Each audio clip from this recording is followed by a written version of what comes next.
大家好，我是魔法创作室，欢迎大家收看我的视频。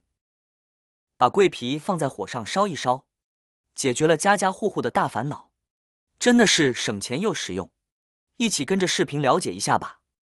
桂皮相信大家都不会陌生，平时在厨房中都会用到。它可以起到去腥解腻和提香的作用，可以令人食欲大增。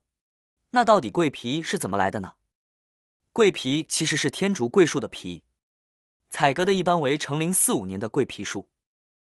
采摘过后会保留桂皮树上的韧皮部分，这样就可以继续存活，继续生长，重复利用。割下来的桂皮下到干燥，就可以出售了，有着一股浓郁的清香气味。不仅可以作为香料烹饪食品，还可以用于入药，可以补血化瘀、散寒止痛。除此之外，把桂皮放在火上烤一烤，也是有很大的作用的。接着来到煤气灶上，把火打开，开成小火，接着夹着桂皮的一端，用另外一端去烤火，直到把桂皮烧掉，有一些焦的样子。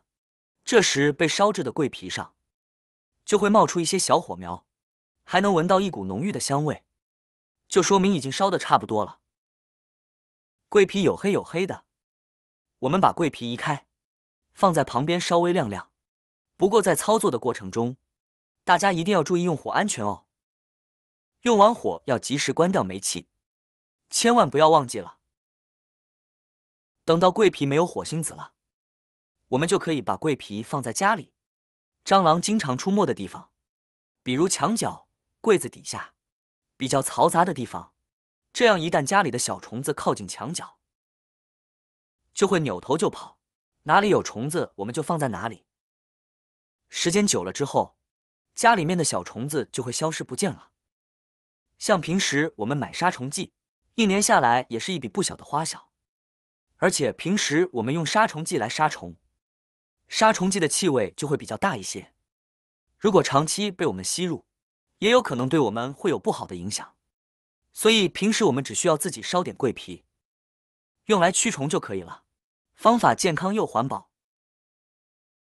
另外一个方法呢，我们就准备一个小喷壶，然后装入半壶的清水，这样我们再把烤好的这个桂皮呢，放到喷壶当中，这样给它浸泡。我们可以盖上喷壶，然后给它摇晃一下，这样浸泡好以后呢，我们再用这个桂皮水给它喷洒到需要有除臭除异味的地方，像鞋柜啊，还有我们房间门后面，这些地方呢都可以喷洒上一些，这样就可以保持芳香的气味。像夏天天气炎热，门后或是鞋柜里面都会藏有一些蚊虫之类的，只要我们用这个桂皮水喷一喷，就可以很好的使空气清香，这些小虫子就会跑掉了，作用还是非常大的哦。还有像洗衣机旁边、厕所管道旁边这种地方呢，我们都可以喷洒，这样可以有效的去除异味。妙用3：除臭。鞋子穿了一段时间后，非常容易发臭，把它洗干净后，穿不久又会发臭了。其实大家可以在鞋子里放入1到2片肉桂，这样可以把鞋子的异味消除。另外也可以把肉桂放在鞋柜里，也可以消除鞋柜的异味啊。妙用4：驱赶老鼠。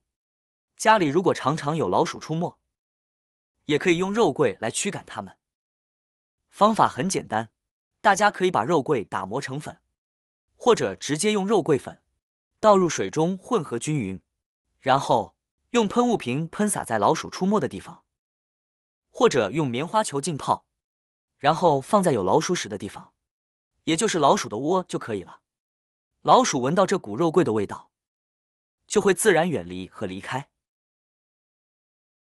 妙用5：我们将烧过的桂皮放在纸杯里边，然后倒入清水，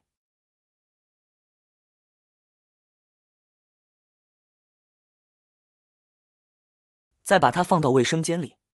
我们卫生间一般都会有一些小飞虫，特别是下水道边上，桂皮燃烧过后散发出来的香味就会比较浓郁。所以我们把它放在卫生间里面，一来可以清洁卫生间里面的异味，这样卫生间里面就不会有异味了。而且桂皮也是一种天然的香料，它的这种浓烈的气味，也是小虫子比较讨厌的气味。我们把桂皮放在卫生间里面，经常烧一烧，这样散发出来的气味，还可以驱赶卫生间里面的一些小虫子。只要它们一闻到桂皮的香味，就会跑得远远的。驱虫驱异味的效果也是比较不错的方法，省钱又实用。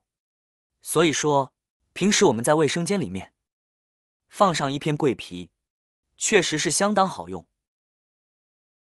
妙用6，同样的方法放到水杯里边，倒入清水，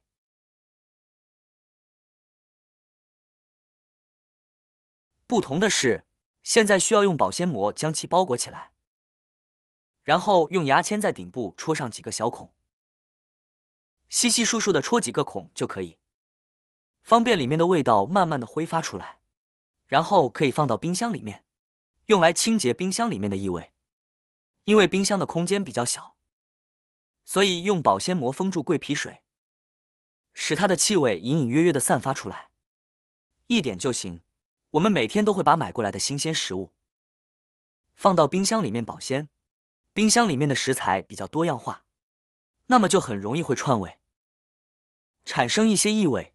虽然我们总是会时不时的清理冰箱，但是异味总是避免不了的。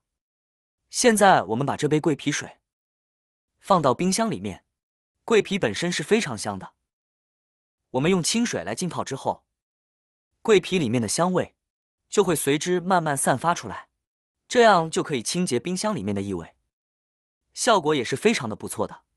这样当你打开冰箱时，就不会闻到异味了。今天的分享到这里就结束了。桂皮除了能去腥调味，还有什么作用？你知道了吗？把一块桂皮放在火上烧一烧，就可以利用它的香味了。一个天然的香囊，不用再花钱去买了，1年下来还可以节省不少钱呢。如果你也需要这样的一个香囊，那就拿出你家里的桂皮试一试吧，保证不会让你失望。好啦，今天的视频内容呢就分享完了。喜欢我的视频的朋友们，记得点赞、转发、分享哦。希望可以帮助到更多的朋友。或许你有更多更实用的小技巧，欢迎评论区留言分享哦。点击我的视频头像，还可以观看更多的生活技巧。每天呢都会分享不同的精彩视频，别忘了关注我哟。感谢您的支持，我们下期再见了。